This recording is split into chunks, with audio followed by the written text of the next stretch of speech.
नमस्कार, प्रदीप पांडा बोल रहा हूँ। और जैसे हम एक किसी न किसी एक नया अच्छी इंटरेस्टिंग टॉपिक में हम बात करते हैं, तो आप प्लीज़ इस टॉपिक को सुनिए पहले 5-6 मिनट का, और पूरा लास्ट तक सुनिएगा इसमें, क्योंकि लास्ट तक मैं इसमें से कुछ आपको सीख दूंगा आपको, मतलब कि कुछ एक लर्निंग दूंगा कि इसमें से तो क्या लर्निंग है, आप उसको जानने के लिए आप प्लीज़ लास्ट तक उसको सुनिए। तो हमारे एनवायरनमेंट्स में बहुत कुछ हो रहा है, कंटिन्यूस बेसिस पे हो रहा है, और इकोनॉमिक एनवायरनमेंट्स में, और लेकिन हर एक चीज़ हम लोगों को इम्पैक्ट नहीं पड़ता है, बट कुछ कुछ चीज़ें ज़रूर हमको इम्पैक्ट पड़ता है। जो भी इकोनॉमिक डेवलपमेंट हो रही है, जो भी फाइनेंशियल वर्ल्ड में डेवलपमेंट हो रहा है, तो कुछ कुछ चीज़ें एज ए इंडिविजुअल्स की तरफ हमको इम्पैक्ट पड़ता रहता है। तो हम बहुत बड़ी बड़ी बातें नहीं करके मैं ऐसे चीज़ें बात करने के लिए कोशिश करता हूँ जो हम लोगों को, सारे लोगों को टच करता है और सब लोगों को इम्पैक्ट पड़ता है। तो आज हम एक चीज़ के बारे में बात करेंगे, एक स्टार्टअप इंडस्ट्रीज के बारे में बात करेंगे। जैसे स्टार्टअप आप सबको पता है, अभी पिछले 5-7 साल, 8 साल, 10 साल में इंडिया में बहुत सारे स्टार्टअप खुल गए हैं। और स्टार्टअप कितना है तो मतलब आप काउंट भी नहीं कर सकते, बहुत सारे। उसमें कुछ कुछ स्टार्टअप्स की वैल्यूएशन इतनी हाई हो गई कि उनको यूनिकॉर्न बोला जाता है। मतलब उनका अगर $1 बिलियन अगर हो जाता है, सपोज करो, तो उनको यूनिकॉर्न बोला जाता है। करीब करीब अगर 8,500 करोड़ करीब उनका अगर वैल्यूएशन हो जाती है तो आज हम ऐसी एक यूनिकॉर्न के बारे में बात करेंगे जो कि एक जमाने में कितने टॉप यूनिकॉर्न हुआ करता था इंडिया का, लेकिन क्या हो गया ऐसे, मतलब क्या हो गया कि जो आज धराशायी हो गया है। थैंक गॉड दैट कि हम जिसके बारे में बात कर रहे हैं, तो वो एक लिस्टेड कंपनी नहीं था। लिस्टेड कंपनी नहीं था मतलब क्या है कि उसकी शेयर स्टॉक एक्सचेंज में लिस्टेड नहीं था अब तक। अगर लिस्टेड हुआ होता, और जो हादसा उसके साथ हुआ है, जो वाकया उसके साथ हुआ है, अगर वो लिस्टेड कंपनी हुआ होता तो कितने लोगों के वेल्थ के ऊपर इम्पैक्ट पड़ता तो हम इमेजिन में नहीं कर सकते हैं। बहुत ज़्यादा इम्पैक्ट पड़ता है। और थैंक गॉड कि जो वो एक ऐसी एक ऑर्गेनाइजेशन था, ऐसी एक स्टार्टअप था जो कि एक डिग्री नहीं देता था, क्योंकि वो ऐसी एक ऑर्गेनाइजेशन के बारे में बात करने जा रहे हैं जो कि हमारी ऑलमोस्ट बहुत सारे फैमिलीज के, खास करके अर्बन फैमिलीज से और स्मॉल टाउन की फैमिलीज के साथ वो ऑर्गेनाइजेशन जुड़ा हुआ है। आप तो जान गए होंगे मैं किसकी बात कर रहा हूँ। हम बात कर रहे हैं बायजूस के बारे में। बायजूस एक ऐसी ऑर्गेनाइजेशन है, ऐसी स्टार्टअप है जिसको कि बेंचमार्किंग किया जाता था, जिसके बारे में सब लोग एग्जाम्पल देते थे कि बायजूस, रविचंद्रन बायजूस जो उसका सीईओ और ओनर जो है, जिन्होंने बनाया था, तो एक टाइम में इसकी वैल्यूएशन $22 बिलियन हो गया था। $22 बिलियन वैल्यूएशन।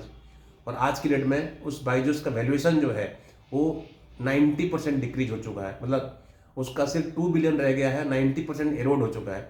वैल्यूएशन का मतलब क्या होता है, उस कंपनी का जो शेयर्स होता है, उस शेयर्स जो लेटेस्ट राउंड पे जो उनकी प्लेसमेंट हुआ है, जो शेयर सेल हुआ है, अगर उस पर अगर हम मल्टीप्लाई करेंगे जो वैल्यू निकल के आती है, तो उसको हम उसी हिसाब से वैल्यूएशन काउंट होती है।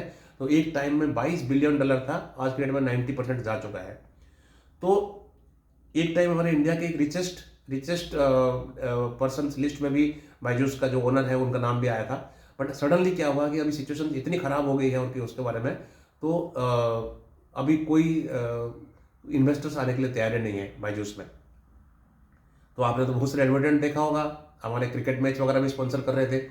तो ऐसे क्या हो गया कि मतलब कि जो एक इतनी बड़ी कंपनी जो है आपको इतनी धराशायी हो जाता है करके, उसका एक मेन रीज़न है फाइनेंशियल मिसमैनेजमेंट। फाइनेंशियल मिसमैनेजमेंट ऐसी एक डेंजरस चीज़ है कि आदमी को कहाँ से कहाँ पहुँचा देगा फाइनेंशियल मैनेजमेंट, अगर आपका सही नहीं होगा। तो ये मैंने आपका पहला टेक अवे आपकी जो है कि आप कुछ भी बिजनेस कर रहे हैं, कोई भी अपना पर्सनल फाइनेंस भी कर रहे हैं, अगर फाइनेंशियल मिसमैनेजमेंट अगर आपने करना शुरू कर दिया है, तो आपके पास कितना भी वेल्थ होगा, चाहे कुछ भी होगा, वो खत्म होने में ज़्यादा टाइम नहीं लगेगा आपको। तो फाइनेंशियल मैनेजमेंट आपकी बहुत इंपॉर्टेंट चीज़ है। और बायजूस में जो है वो क्या है कि जबरदस्ती बड़ी बड़ी एक्विजिशंस करना है, मतलब आप जरूरत से ज़्यादा स्पीड में अगर भागने के लिए कोशिश करोगे किसी भी चीज़ में, तो आपका कोलैप्स होने का बहुत चांसेस ज़्यादा है। आप अनरिलेटेड एक्विजिशंस करना है, अनरिलेटेड बिजनेस को खरीदना है, मैं सबसे आगे रहूँगा, मैं इस होड़ में लग जाना, तो वो भी एक मेन रीज़न था उसका, बायजूस का फॉल का। और दूसरी चीज़ है क्या है कि जो है मार्केटिंग एक्सपेंसेस उनका इतना ज़्यादा है।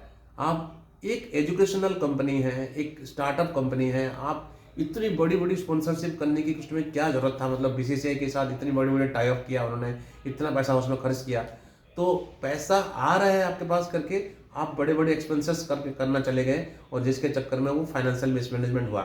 आज की डेट में सिचुएशन ऐसी है वहाँ पर कि जो सीईओ है उसको भी हटाने के लिए जो बड़े बड़े इन्वेस्टर्स जो उसमें, जो ग्रुप ऑफ इन्वेस्टर्स जो उसमें है, तो उसको आज के डेट में बायजूस के गेस्ट में है, तो उनको किस तरह से चेयरमैन और मैनेजिंग डायरेक्टर पोस्ट से हटा सकते हैं बायजूस के उसमें करके। और दूसरी है एनफोर्समेंट डायरेक्टरेट भी उनके साथ लगा हुआ है कि फॉरेक्स वायलेशन के लिए। तो पेंडेमिक के टाइम में जब हम सब घर में बैठे हुए थे, जब सब ऑनलाइन एजुकेशन के बारे में आते हैं, तो बायजूस उस टाइम अपना रेपुटेशन बहुत बढ़ाया है। और पिछले 13 साल के अंदर अंदर बायजूस ने बहुत बड़ी कंपनी बन गई थी, लेकिन पिछले 2-3 साल में।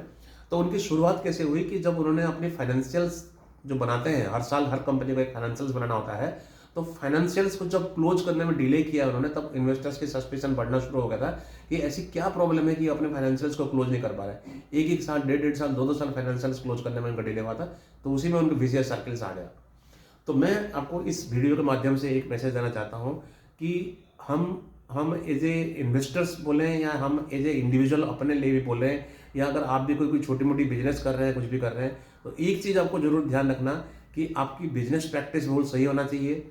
आपको स्लो एंड स्टेडी ग्रोथ करना बहुत जरूरी है, और आपको अपने फाइनेंशियल मैनेजमेंट को बहुत स्ट्रांग करना है।